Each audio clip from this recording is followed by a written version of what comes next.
Everybody get seated. I didn't know I had to hold it this close.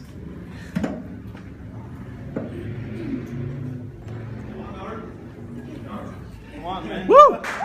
Yeah! Woo! Good evening, everyone. For those of you that don't know me, because I do see a couple of new faces, my name is Arthur. I'm not going to go into a bunch of details of my age, phone number, anything like that. So. Today, I'm going to be speaking on from the book of James, and it's going to be on trials. Pretty much what you go through, and what James tells us to do when we come across certain trials. So we're going to be pretty much dissecting 3 verses. It's in James chapter 1, verse 2 to 4.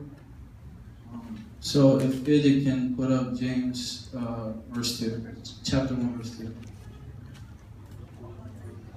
James chapter 1, verse 2.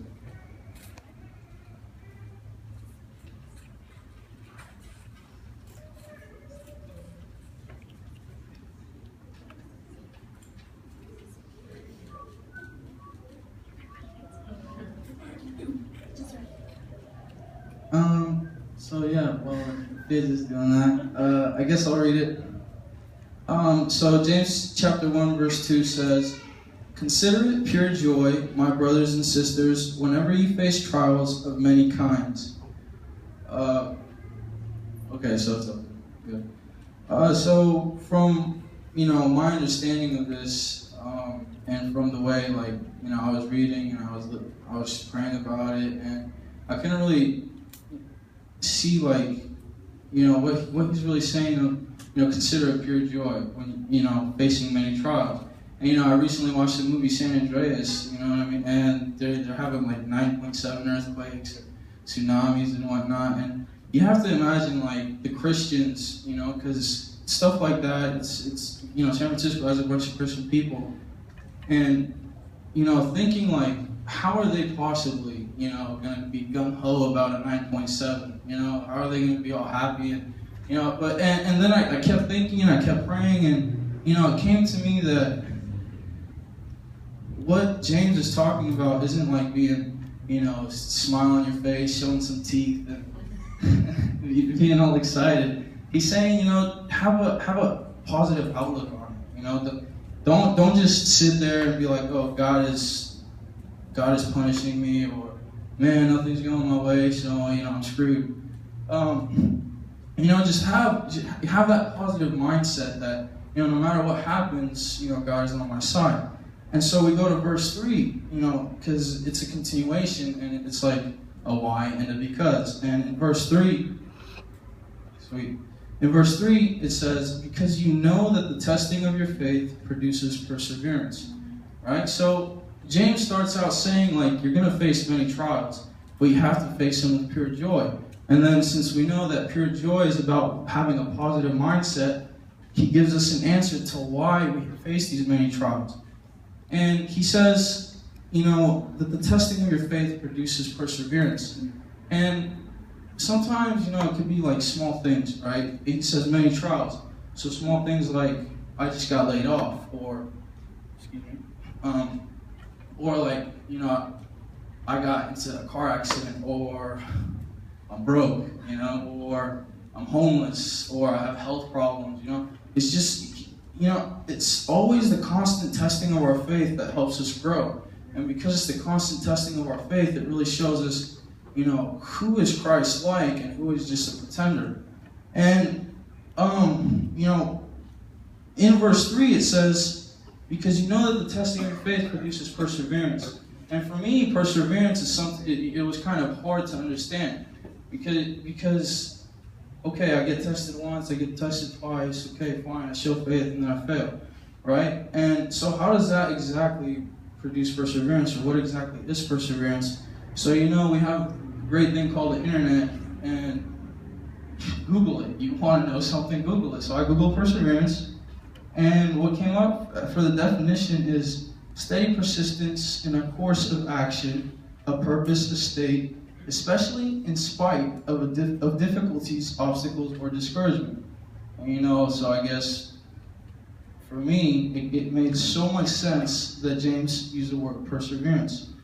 And, with our faith constantly being tested and, continuously being tested, and we have to supply continuous faith, we have to show Jesus that, yes, we believe, we're going to put all our faith in you. We're going to, we're not going to doubt the fact that you're here for us. I believe that is perseverance. Like, 1 minute your life is great, the next minute you're, rock bottom. What are you gonna do? And especially the fact that James says, it's pure joy, brothers and sisters. Let's go get it.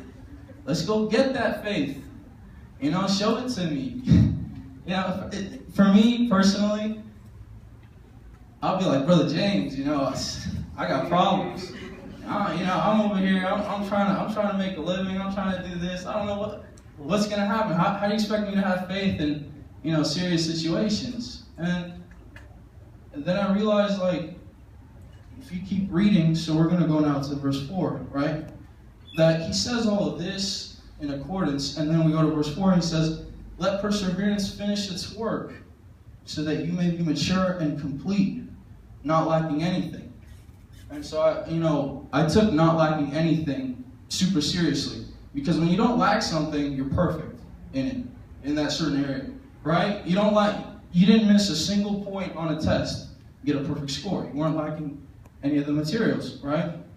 Jesus Christ was not lacking. He was perfect. And the fact that we're allowed to, and then it makes more sense that James says rejoice, right? Let me see joy in your situation, and you kind of sit there like, well, if you're asking me to have a positive mindset about all these trials and tribulations, I think I might, because you're telling me that the end result is to be perfect, not lacking anything. And but the key to this is, letting perseverance finish its work, and allowing perseverance to finish its work is not like, okay, I'm tested once, perseverance is over, I'm good, I'm complete. I could go on a whole life. Sorry, sloth scared me. I can go on a whole life. I kept seeing things. I was like, oh my gosh. I can go on a whole life now because I've been tested once, I've been tested twice, and I'm good. I'm straight. I'm set for the rest of my life. I'm a billionaire. I'm good. I don't have to worry. But the thing is, for us, for perseverance to finish, to let perseverance run its course, it's till the day we die. It's not like it ends during your lifetime. You know what I mean? You have to keep going. You have to keep, showing your unending faith till the day you die. Because when you die, you will be complete in Jesus Christ, and you will be in heaven. And when you get to heaven, Jesus isn't going to be like, okay, you're a black sheep, get out of here. Because you persevered, you're good. That's when you're straight. When your soul is already being lifted to heaven, and you have no doubt you're going to be standing in front of the gates of heaven and saying, "Oh, I got the key," And for me personally, like, it's not always easy to show my faith, right? Sometimes you'll be stuck under peer pressure, or sometimes you'll get caught in the wrong crowd. And like for the majority of my life, growing up in high school, blah blah, you get kind of you get sucked into this crowd where everybody wants to be cool, and everybody wants to be somebody that they're not, and everybody wants to be appreciated, and everybody wants to do be great. And that right there is one of the biggest trials we as young people face. It's the fact that we want to be accepted. And for me, I still struggle with this even now. So I honestly feel like the people that are up here preach mainly to themselves and then to others, So for me personally, like the Bible app is kind of like verse of the day, and then you kind of sit there like, okay, this doesn't apply to me today. All right, I'm good, right? I'll just pray and I'm good. But I've missed so many verses of the day, it's not even funny. So like I had to keep scrolling and scrolling and scrolling to find one that applies to me. And honestly, like I found this passage, and I kind of sat there thinking, and you know, this maybe it didn't apply to me on a certain day, but it can apply to me like throughout my whole life. You know, and the fact that, you know, I can understand what my, you know, where my mistakes are, and where I have certain trials in my life. And you know, sometimes somebody's going to be like, oh, do you want this, right? And they're bringing up alcohol, drugs, right? You know, go get this, go get that. The hardest thing to do, honestly, is say no. And the fact that you can say no is already like you're persevering. You're already showing that you have faith. That if I say no, God is going to give me blessing, right? If I walk away, I'm going to be this person that I intend to be. I'm going to be Christ-like, because Christ was tempted. You know, Satan tempted Christ, and Christ persevered, and that's why this makes so much sense, because the end result is not lacking anything, right? And so Christ was tempted, and now he's not lacking anything because he persevered through his temptations, and he persevered till the day he died on the cross. So, I mean, if the end result is being Christ-like, might as well be all in, right? Amen. And you know, this was more of an encouragement to me than anything, and hopefully it encouraged you guys as much as it did me, because I know how difficult it is. I know how hard it can be sometimes to be, you know, to be the light in a very dark world. Amen. And you know, still to this day, it's not easy, like I've been saying, but I just think that, you know, if we can, you know, take a few inches closer, because, you know, you don't know if you have a long life or a short life, or, you know, you don't know how long you're going to live or how many chances you're going to get, right? So if you're facing a trial and it's dead on, you have to be able to take it on and be able to say, I'm going to say no to this, or I'm going to say yes to this, or I'm going to proclaim Jesus' name, because I might not get another chance. And if you don't get another chance, where are you now, you know? Right? If you put it off for another day, like, okay, I'll say yes to this now, but tomorrow when they ask me, I'll say no, right? And all of a sudden you go to sleep and you never wake up.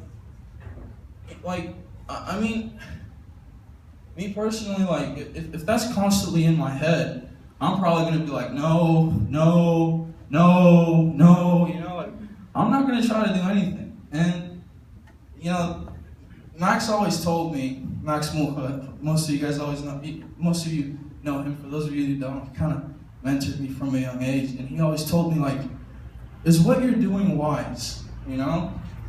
If you want to be defined as a foolish person, if you want to be defined as a wise person, you always have to have this constant motor in your head that says, is this action going to lead to a great reaction? You know, is me showing my faith here going to lead to something greater? Or is me saying no here going to lead to something worse? You know, like, because, you know, if you show your faith, nothing bad's ever going to happen. You know what I mean? You're earning bonus points in heaven, and that's a good thing. You know, you want as many bonus points as you can get. You know, you want to get to heaven with a high score. So, like, sorry, it's funny. I'm laughing, so. So, like, you know, what you do now doesn't only affect you. It doesn't only, you know, it's not like you can always get a second chance at life. You know, Lazarus got a second chance because Jesus was there and he raised him from the dead, right? But you're not always going to get that second chance. You're not always going to get a second chance at life, a second chance to show the same exact person the faith that they needed to be shown. You know, you can be standing in front of somebody who's contemplating suicide, right? And if we're supposed to be the light, right? They're having their trials in their life and you're having yours. But if you can always constantly see a positive outlook, be an optimist about the situation, you might be able to save a life. You don't know who's standing in front of you. You don't know who you're going to be able to save by showing your faith. And I mean, I'm best friends with James now, you know? He's my boy. You know, I think if James was around now, me and him would be like, you know, ultra best friends. So I'm just gonna read this one more time as closure, without any pause, and it'll be the end of my, I guess, short preaching. And I hope it encouraged you guys as much as it encouraged me. So, from James chapter 1, verse 2 to 4. Consider it pure joy, my brothers and sisters, whenever you face trials of many kinds, because you know that the testing of your faith produces perseverance. Let perseverance finish its work, so that you may be mature and complete, not lacking anything. Thank you, guys. Thank you.